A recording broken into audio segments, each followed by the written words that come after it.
Malita. Uy!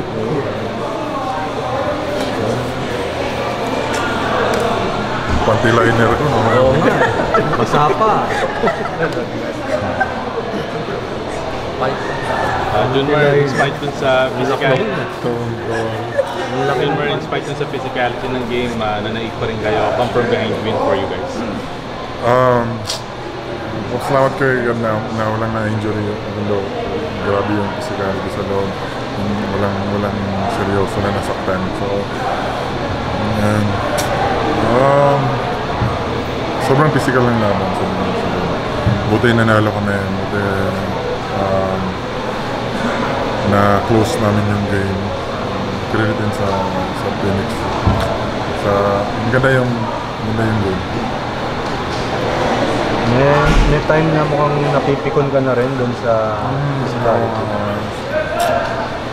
Titimpi na ngayon. So, kasi pag papatol ako sa physicality, parang mawawala ako sa game. Tinatry ko mag-focus sa game eh. Kaya yung mawala sa game. So, gusto namin manalo.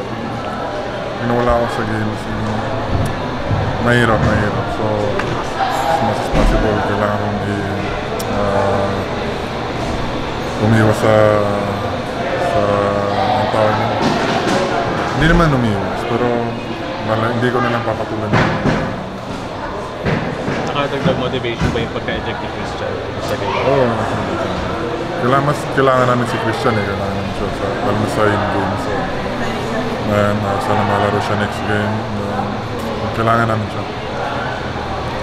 Hindi mo mas physical pa nga yung game 3? Of course.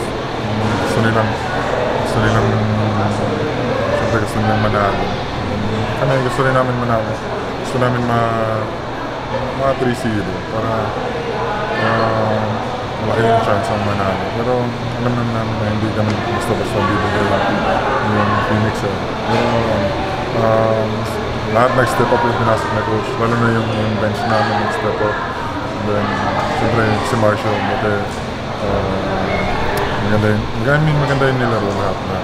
Yung sa first half lang siguro medyo struggle. Yung naman lagi kailangan namin i-improve dapat. First half pa lang kalaman na agad. Mahirap mag-habol eh. Okay, thank you.